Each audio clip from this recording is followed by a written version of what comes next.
चला so welcome everyone. सगळ्यांचं स्वागत आहे. हिंदी लोकवाणीचा तिसरा धडा आहे बघा. हिंदी लोकवाणी लोक भारती नाही. सफर का साथी और सिरदर्द लिहिलेला आहे राम नारायण उपाध्याय जीने. चलो स्टार्ट करेंगे. खूप सुंदर असे तुमचे धडे आहेत. ऍक्च्युली जर तुम्ही नुसतं अभ्यास नाही, पण हा जो एक माणूस म्हणून सुद्धा जे धडे शिकायला पाहिजे ते रेग्युलर, ते सुद्धा खूप सुंदर असे धडे तुम्हाला लिहिले आहेत. मी दोन्ही धडे घेणार आहे, डोंट वरी. मुझे अकेले यात्रा करने में आनंद आता है. इससे चलती रेल में से पैरों के नीचे से निकल जाने वाली कल्पना कल्पना में डूबी लगाने, जो पास लगते हैं उन वृक्षों के निरंतर पीछे छूटते चले जाने, और जो दूर है उन भागते वृक्षों का साथ निभाने में बड़ा मजा आता है. कौन बोलते हैं? लेखक. यात्रा में अगर कोई साथी मिल जाए तो ऐसा लगता है मानो वह मेरी निगाह चुरा रहा हो. मैं किसकी और एक टक निहरता हूँ, किसे देखकर नाक भी बहुत सिकोड़ता हूँ, और कौन मेरे एकांत क्षणों का अंतरंग साथी है. इन सब बातों पर कोई निगाह रखे, मुझे कोई कर मुझे कतई पसंद नाही. तो मला वाटतं की त्याला वाटतं की आपण एकट्यानेच प्रवास करायला पाहिजे, एकट्यानेच फिरायला पाहिजे. कभी कभी रब जब रेल की खिड़की से बाहर झांककर दूर के दृश्य और किसी प्राकृतिक मनोरम दृश्य को देखता हूँ, जैसे सूर्योदय, सूर्यास्त, तभी मेरी दृष्टि उचट कर किसी वृक्ष की डाली पर पांव टिकाए बच्चों को देखने में जा उछलती है. तब कैमरे के खिल जाने की तरह सारा दृश्य कैसा हो जाता है, गायब हो जाता है, और मैं सोचता ही रह जाता हूँ कि आखिर मैं क्या देख रहा था. कभी कभी मेरी दृष्टि किनारे किनारे के सौंदर्य को निहारना चाहती है. इसी बीच जैसे आंख में कंकरी गिर जाए, ऐसे रास्ते में पहाड़ी आ जाने से सारा दृश्य चौपट हो जाता है. जर तुम्ही प्रवास केला असेल रेल्वेने किंवा बसने सुद्धा, तर तुम्हाला अशा दिसेल, तुम्हाला जे पाहिजे ते फक्त फक्त मध्येच काहीतरी येऊन जातं आणि ते तुमच्या हातामध्ये नसतं त्याला बाजूला करणं. कभी कभी मेरा मन उच्चाकाश में उड़ने वाले पक्षियों के साथ अनंत के और छोर नापना चाहता है. इसी बीच रेल किसी गुफा में प्रवेश कर जाती है, और तब लाचार मन को मन मारकर सुरंग की उस पतली लकीर में से निकलने को बाध्य होना पड़ता है. वैसे मुझे बस की यात्रा कतई पसंद नहीं. उसमें यह भी जरूरी नहीं कि बगल में बैठने वाला आदमी हमारा मनपसंद ही हो. अनेक बार तो ऐसे व्यक्ति से पाला पड़ता है जो रूठी हुई पत्नी की तरह हम लाख मनाने पर भी सीधे मुंह बात नहीं करता, और अगर इस उससे प्रश्नों के जरिए छेड़खानी की जाए तो हाँ हूँ मैं जवाब देकर खिड़की से बाहर मुंह लटका देता है.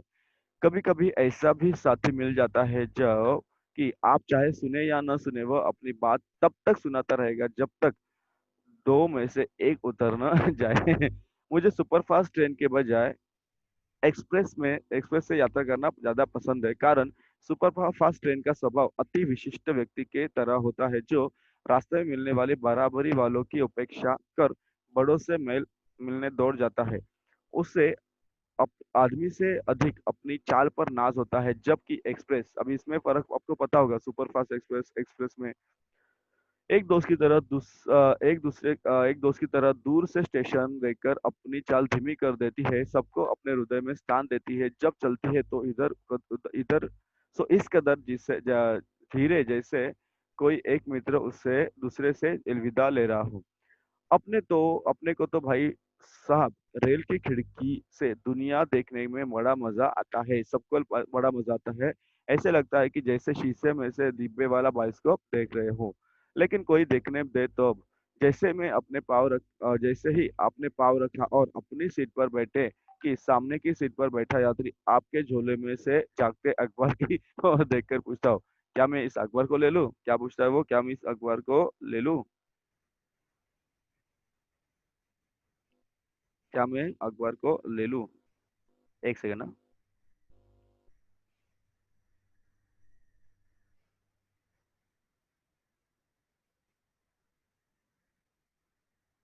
हाँ, तो क्या मैं इस अखबार को ले लूं? भले ही भले ही आपने कोण आलं रे बाळांनो? एक मिनिट, मुलं येतात.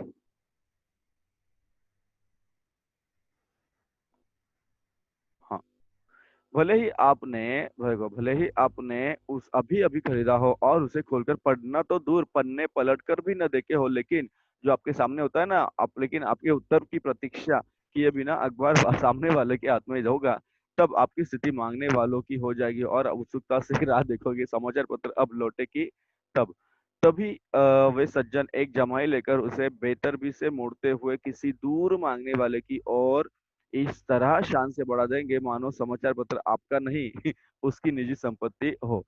देखते देखते समाचार पत्र के पन्ने एक दूसरे से जुदा होकर पूरे डिब्बे के चक्कर काटने लगेंगे। मजे की बात क्या होता है कि यह समाचार पत्र भी कितने उपयोग हो सकते हैं इसका अंदाज रेल की यात्रा करते समय ही लगाया जा सकता है। कोई ललित निबंध के तो कोई संपादकीय देखो पन्ने से अपनी सीट झाड़ता नजर आएगा, कोई समाचार पत्र फैलाकर उस पर भोजन कर दिखाई पड़ेगा, तो बेचारे समाचार पत्र वाले ने भी कभी सोचा नहीं होगा कि इस पत्र के इतने उपयोग भी हो सकते हैं। इन सब परेशानी होकर जब आप पीछे की ओर सिर टिकाकर कुछ क्षण आराम करना चाहोगे, तभी इसी बीच में सामने से प्रश्न पूछ लेगा, कहाँ तक चल रहे हैं, मतलब कहाँ आपको जाना है, कुठे जायचं बरं तुम्हाला। आप अनमने मन से कहोगे भोपाल तक। कहाँ जाओगे? भोपाल तक। भोपाल भोपाल गाड़ी कितने बजे तक पहुंचेगी? आप बोलोगे 3:15 बजे।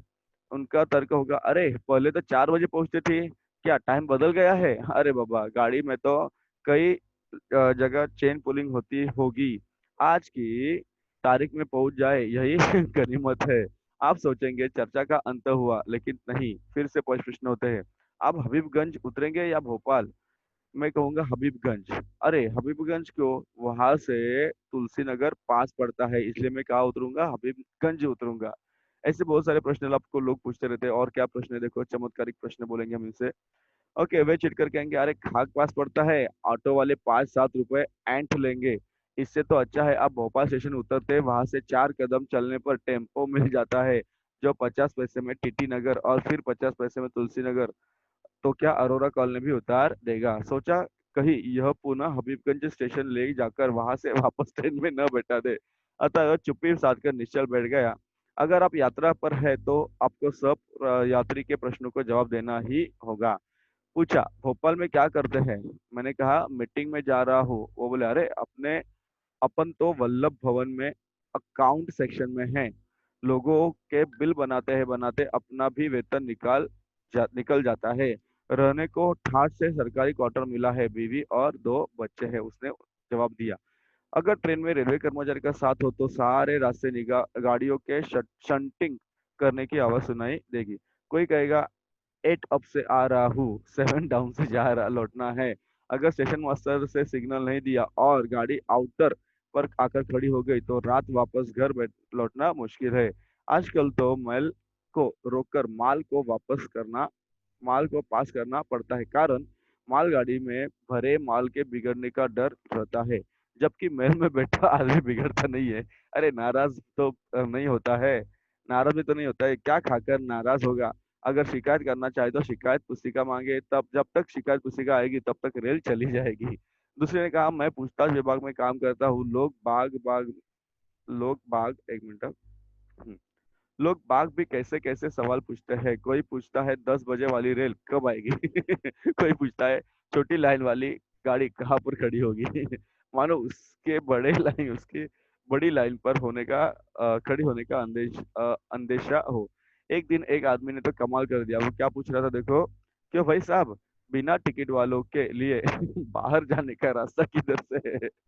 मैंने कहा, मेरे पास बैठ जाओ, मैं भी एक दिन इसी तरह रास्ता पूछते पूछते आ गया था, अब लोगों को बाहर जाने का रास्ता बताने का काम कर रहा हूँ। एक बार एक सहयात्री ने पूछा, क्यों भाई साहब, क्या आप यात्रा पर जाने से पहले आरक्षण करा लेते हैं? रिजर्वेशन है क्या? यह तो सहज बात है, आरक्षण के बिना अब आजकल बिना आरक्षण की यात्रा करना सिर दर्द मोल लेना है, इसी तरह होता है। वे बोले, आप भी अजीब आदमी हैं, देखो सिर दर्द तो आरक्षण कराने में है, हफ्तों चक्कर काटते हैं तब एक से एक सीट मिलती है।